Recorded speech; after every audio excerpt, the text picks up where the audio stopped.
Good morning one and all, and what a morning it is.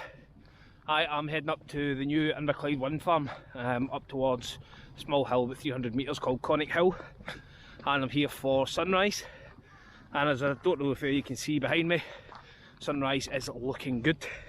I think it's about 20 minutes. I've probably got about a kilometre and a half to walk, so I am just going to get on my way and hopefully get some nice shots this morning. See how it goes. Whew.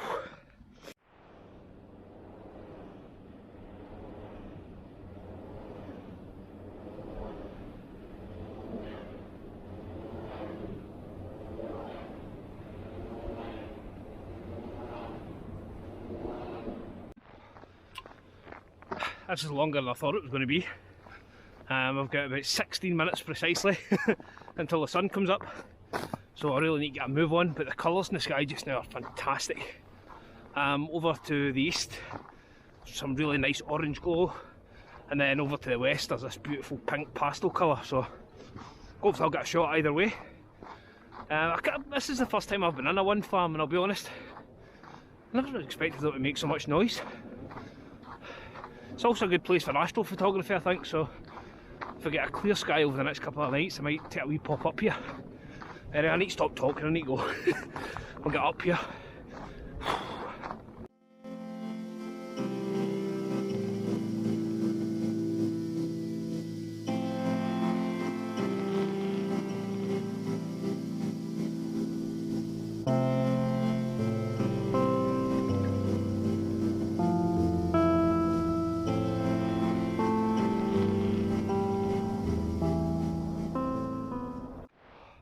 Literally just made it in time.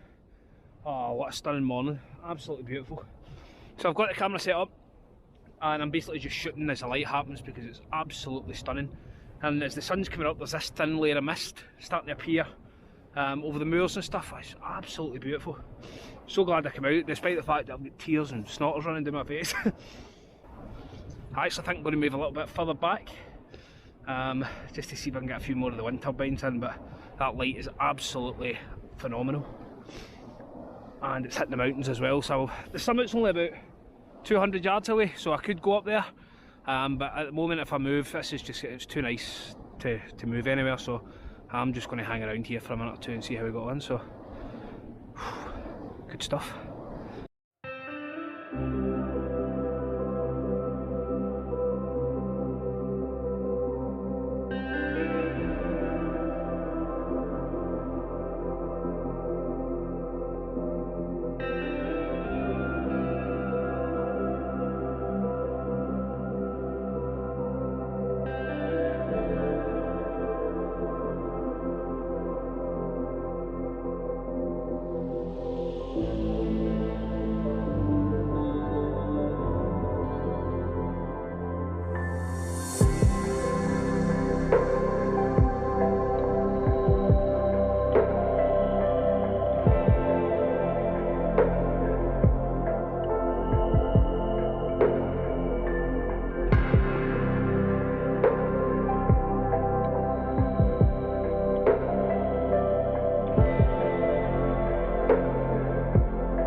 So I'm just going to talk you through this shot now that I've got a bit more time. Behind me here, obviously the camera's set up. I have the path leading down which snakes away in the distance. I have the wind turbines on the left, wind turbines on the right, and the sun is smack bang in the centre right down the middle of the path. For somebody who's been in a rush, this is it's turning out really quite nice, so I'm chuffed to bits, I must say. But I've had a look over the Clyde there doesn't seem to be much happening on the hills. So I'm just going to take a wander up to the summit, and I've noticed some of the dams below are quite frozen, so I'm thinking of taking a walk down there and see if there's any shots we can get during the golden hour, so see what happens. But this is absolutely stunning. Worth the puffing and panting on the way up the hill. Good stuff.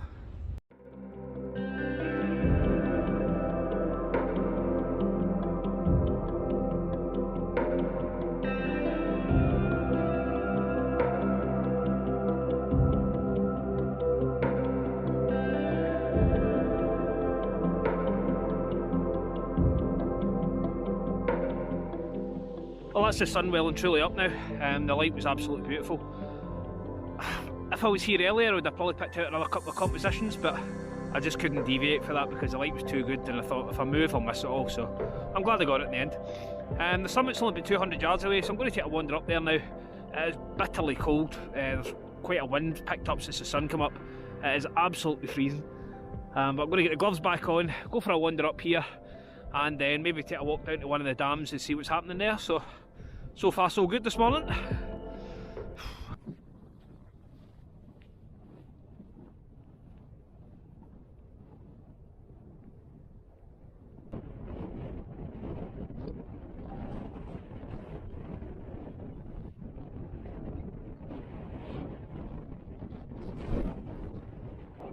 Well, now at the summit, and it's absolutely beautiful, really nice. There's not much happening across the water, there's quite a lot of cloud and stuff like that, so it's probably not a shot there, but I might potter about for a wee minute or two and just see what we get. But the views are absolutely stunning. There seems to be some mist blowing down the River Clyde as well, so if I stand around here for 10 minutes without getting hypothermia, then I might get a shot from that, but we'll see what happens. So far so good, it's been absolutely beautiful.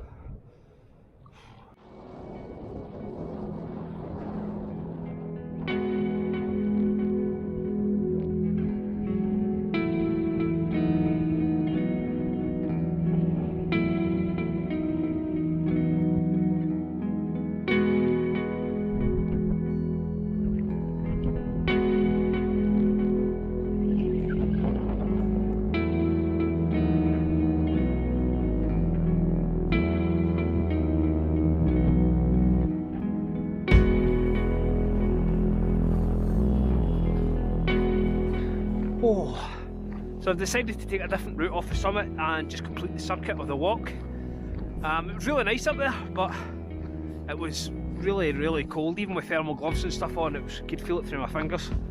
I was trying to fly the drone at one point to get some nice summit footage, and the drone basically wouldn't start because of the temperature, and I think some of the parts had started to freeze in it, so after that I knew it was time to head. So I'm walking down the path. I'm just going to have a look around just to see if there's anything that grabs my fancy. I can't imagine there will be, but never know. So I think that's going to be me for this morning. I'm going to try and head out later on. I think the weather's to be quite nice tonight. Clear skies, no moon. So I'm going to try and head out tonight, whether it's somewhere local or whether I just do some astrophotography from the back garden and try some deep sky objects. I'll see what happens. But hopefully I should have another image during this video for you, and hopefully it's some nice stars to look at. So I'll get heading and see if we catch anything on the way back to the car.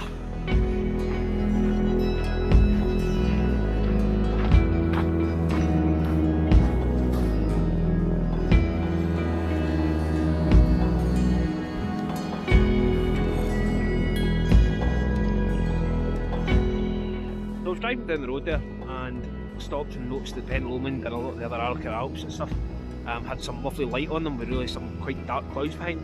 So I basically got out of the car and I fired off a couple of handheld shots because I could not be bothered to get the tripod out, to be honest.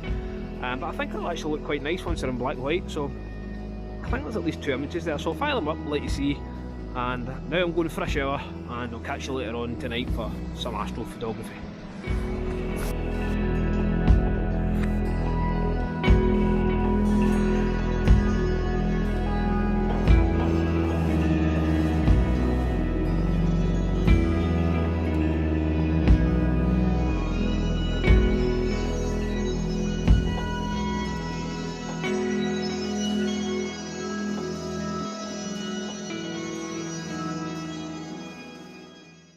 So I'm back out in the cold yet again, whereas this time it's only in the back garden. I have to be quite quiet because it's half done midnight and this is the best time to capture what I'm looking for. So it's not going to be the average kind of, well, the standard Milky Way shot. I'm actually looking to get a deep sky object, which is called the Orion Nebula. If you don't know what nebula is, it's basically a maternity ward for infant stars, where basically they're born and stuff. It's a deep sky object, so it's going to be quite difficult. Normally for this sort of photography you need what's called a sky tracker or a stars tracker, and with that basically follows the rotation of the Earth and gives you can take images for up to 60 seconds. but I'm not fancy enough for that and I don't have that, so I am using a 250mm lens with just a tripod. So I'm going to get that set up, try and find where the nebula is, and we'll see if we can get a decent shot of it. Right, so camera set up, and what I've done is just take my test shot to try and find the nebula in the sky. I've managed to find it, so what I'm trying to do now is just lock focus on it. Now the best way to do this is find the brightest star in the sky and then make sure, turn the focus ring until it's as small as it can be on the screen, and that should pretty much achieve the perfect focus.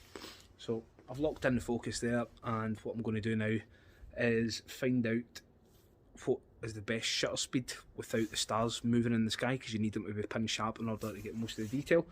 So I'll try that. I'm going to try ISO 6005 or 6400 with 2 seconds. We'll see what happens. There we go.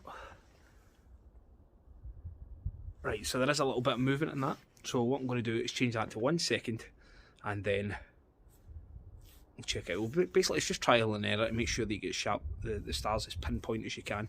So I'll try this a couple of times, then I'll come back with once I've got it right. Okay, so what I've established that the best exposure time for me is going to be f4, 6400, and a shutter speed of 1 second. And what that does is it makes sure you can see all the stars in the sky, but at the same time keep them pin sharp and there's no star trails on them, because otherwise when you try to stack that, it's going to look pretty terrible and out of focus. So what I'm going to do now is I'm going to take 30 images. I'll take 15 first, jump in the house, grab something warm to drink, and then come back out and take the other 15 and just refocus it slightly, just to make sure that the nebula is always going to be in the centre of the screen, because it will move across the sky pretty quickly, but we're using quite a short exposure time, so it shouldn't affect that much.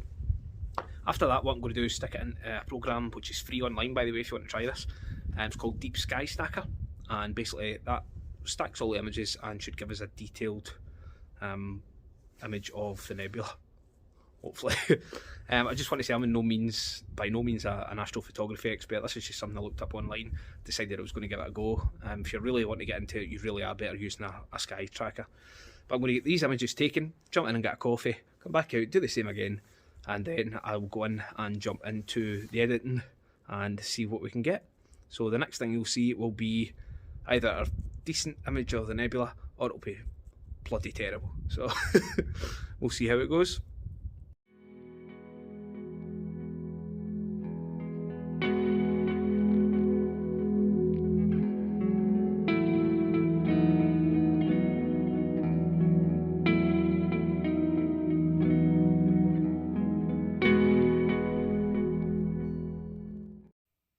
Okay, so that's the editing finished, and I'll be honest, I was quite happy with it, to be honest. As a first attempt without any expensive equipment or anything, it was really quite good. One of the things that I should have mentioned is don't follow what I've done unless you just want to give it a try. There are thousands of astrophotography YouTubers out there who will show you exactly what to do, and there's a lot of things to do with dark frames, like just taking plain black images and merging them in to stop the noise and stuff like that, which is obviously the proper way to do it. But for myself, who was just wanting to give it a go for the first time, I just stacked basically all the star images together and hoped for the best. But realistically, I was quite happy with it for a first go.